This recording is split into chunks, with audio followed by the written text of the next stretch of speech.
Anayasaya göre aile toplumu oluşturan en küçük sosyal gruptur. En küçük yani çekirdek aile ise karı koca ve varsa evlenmemiş çocuklardan oluşur. Yine anayasa madde 41'e göre aile Türk toplumunun temelidir demektedir. Yani bu kadar önemsenen bir kavram aslında. Üzerine çokça konuşulabilir ama özetle toplumun temelidir.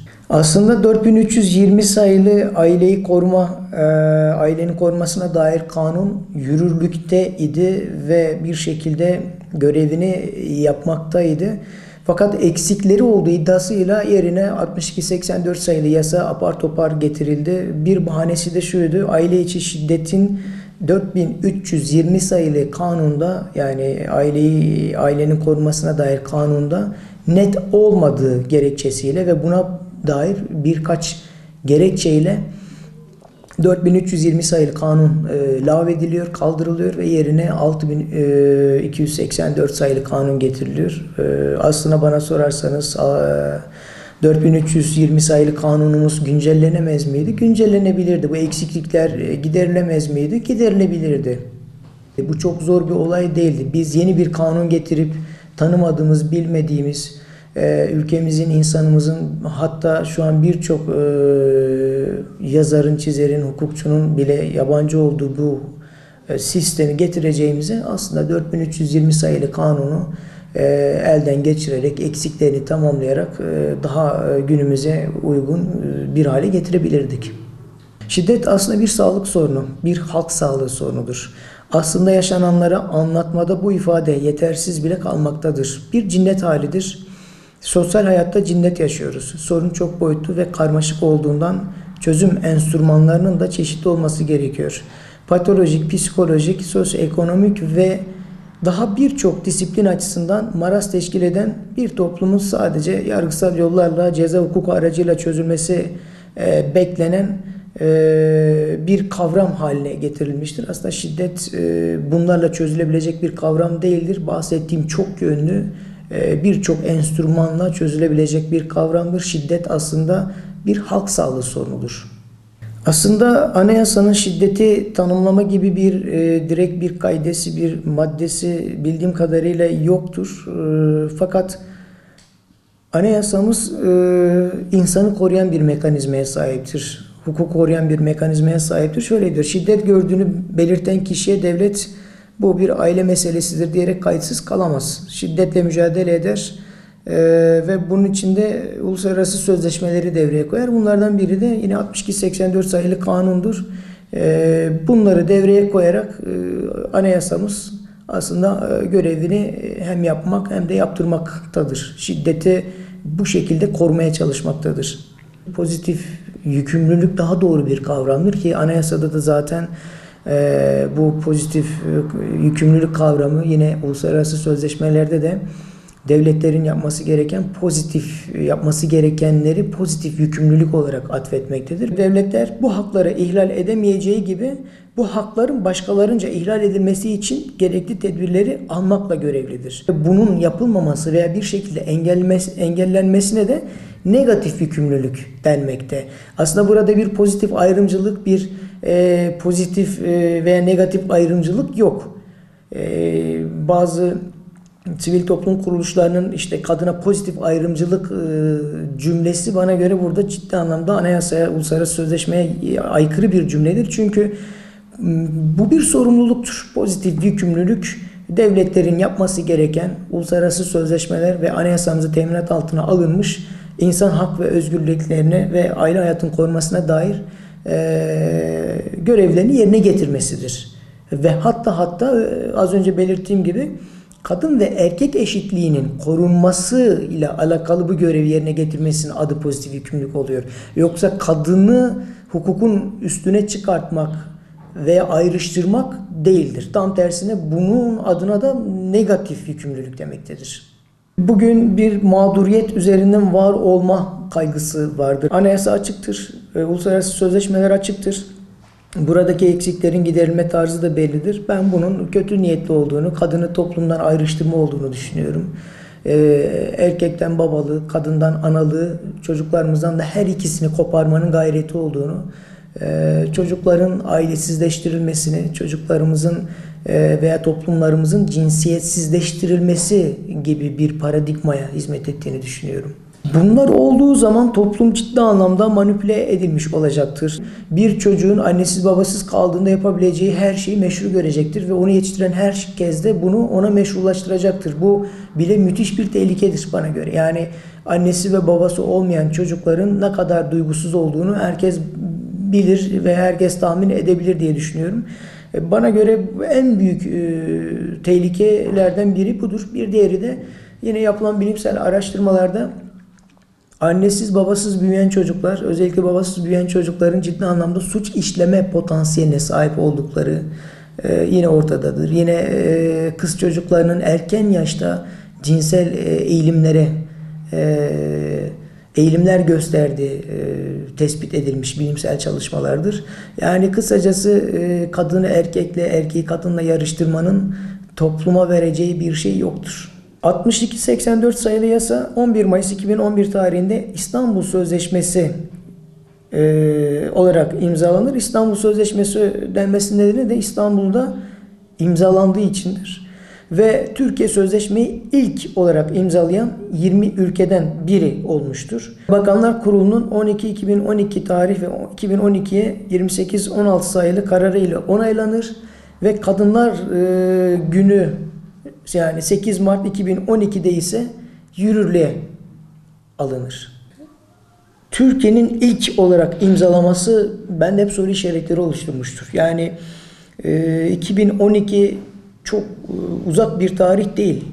Yani birçok ülkede aslında birçok ulusta bunca sorun, bunca şiddet olayı varken Türkiye'nin sanki kadınlara şiddet sarmalı içerisinde olduğu ve bütün sorunun kadına şiddet olduğu algısı yaratılmış ve sanki Türkiye'de her gün onlarca kadın öldürülüyor gibi bir algı yaratılarak Türkiye'nin en önemli ve en öncelikli sorunu gibi bir yine algı yaratılaraktan adeta yangından mal kaçırılırcasına sözleşmeye Türkiye'nin önüne konulmuş ve bunu Türkiye'nin imzalatılması sanki sağlanmış gibi geliyor bana. Bugüne kadar İstanbul Sözleşmesi'ni onaylayan 10 ülke, biri Türkiye, Arnavutluk, Avusturya, Bosna Hersek, İspanya, İtalya, Karadağ, Portekiz, Sırbistan, Andorra. Dikkat edin, Almanya, İngiltere, İsrail, Birleşik Arap Emirlikleri, Rusya, çoğaltabiliriz bu örnekleri. Bu tür ülkeler yoktur. Acaba bu tür ülkelerde kadına şiddet mi yok? Yoksa aile içi şiddet mi yok? Yoksa aile mi yok? Bunları da sormak lazım bu iş muhataplarına. İmzalanmadığı halde finanse edemez ülkeler var. Yani bunlar örneğin Norveç, Hollanda gibi ülkeler biliyorsunuz bizim burada birçok sivil toplum kuruluşumuzu finanse etmektedir. Fakat yine az önce saydığım ülkeler arasında bu ülkelerin bu sözleşme taahhüdü yoktur. Ama ne hikmetse her nedense bizim ülkemize bununla alakalı ekonomik destek de sunmaktalar. Yani biz Allah razı olsun mu diyelim, başka bir şey mi diyelim bilemedim ama böyle bir destekleri var. Böyle ciddi bir paradoks. Çünkü kendileri de aile içi şiddeti yaşamakta. Kendilerinde de bir kadın şiddeti olmakta. Örneğin İzlanda belki dünyanın bu noktada en iyi tedbir almış ülkelerinden biri olmasına rağmen İzlanda'da şiddet %45'lerde, %50'lerde ve babasız doğan çocukların oranı %65'lerde. Bu çok ilginçtir ki böyle bir ülkede bile çocuklar %65 babasız doğmakta ve %45 aile içi şiddet ve kadına şiddet görülmekte. Bu istatistikler resmidir, açılıp bakılabilir. Ve ülkemizde kadına şiddeti önleyeceğim diye yola çıkan ve getirilen bu yasa adeta 2012 yılından bu yana şiddeti katlayarak, ölümleri katlayarak önümüze kadar getirmiştir. Ben bunun ciddi anlamda düşünülmediğini, uygulanmadığını, eksik uygulandığını, iyi niyetli uygulanmadığını düşünmekteyim. Yani bu şok etkisini yarattığı büyük depremler her geçen gün artmakta. Her geçen gün bu nedenden dolayı ailelerimiz, bireylerimiz provoke olmakta ve bu sancıyı, acı çekmektedirler. 62-84 sayılı yasa her ne kadar çok masum bir amaçla çıkarılmış olsa da elbette ki iyi niyetli, koruma amaçlı, aileyi koruduğuna iddia eden bir amaçla, argümanla yola çıkmıştır. Ama biz sadece 62-84 sayılı yasanın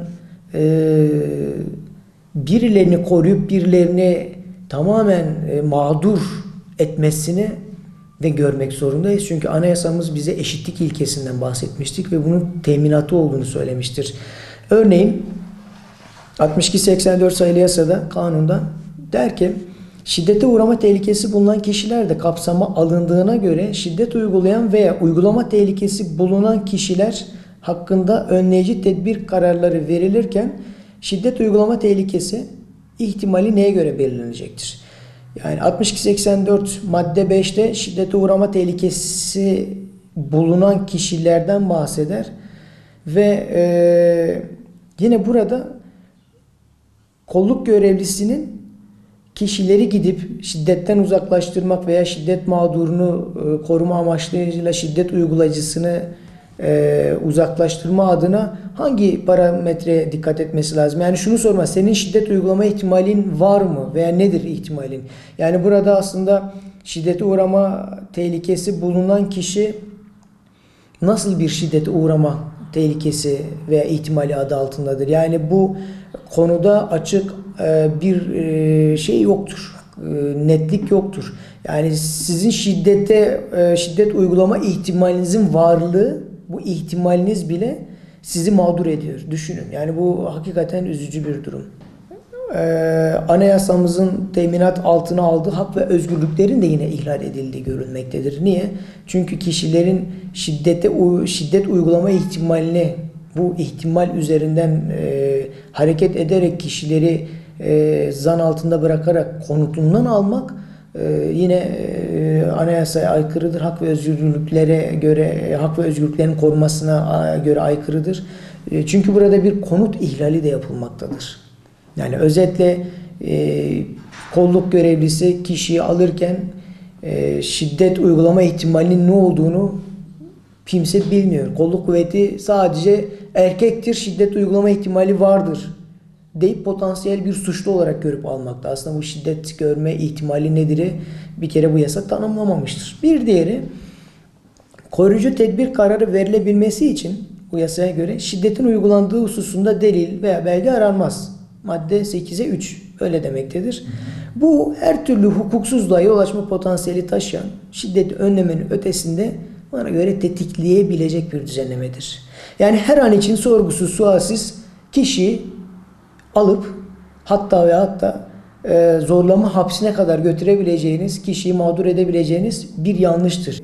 Şiddete uğrama ihtimali olan kişi sizi şiddet uğradı diye bildirdiğinde ve bu kararlaştırdığında, yani bu karar çıktığında sizin bu karara itiraz etme yollarınız maalesef kapatılıyor. Nasıl kapatılıyor? Siz buna itiraz ettikten sonra karar kesinleşiyor ve karar kesinleştikten sonra siz bunu temiz edemiyorsunuz.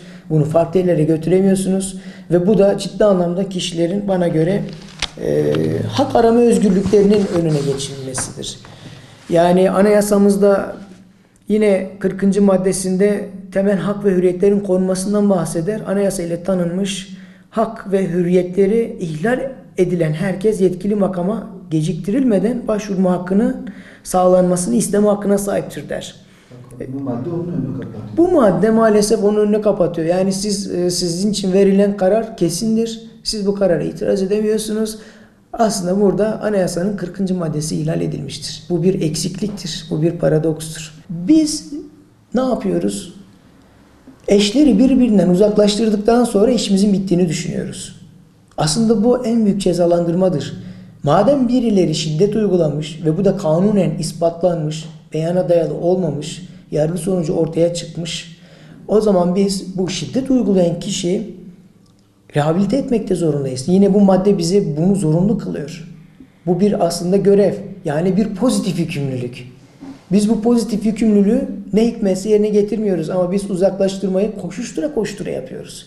Ve erkeği evinden uzaklaştırıyoruz ve bununla da mutluluk duyup şiddeti azalttığımızı düşünüyoruz. Halbuki şiddetin altında yatan nedenleri iyi okumak zorundayız. Sonuçlarını var eden nedenleri iyi tespit etmek zorundayız.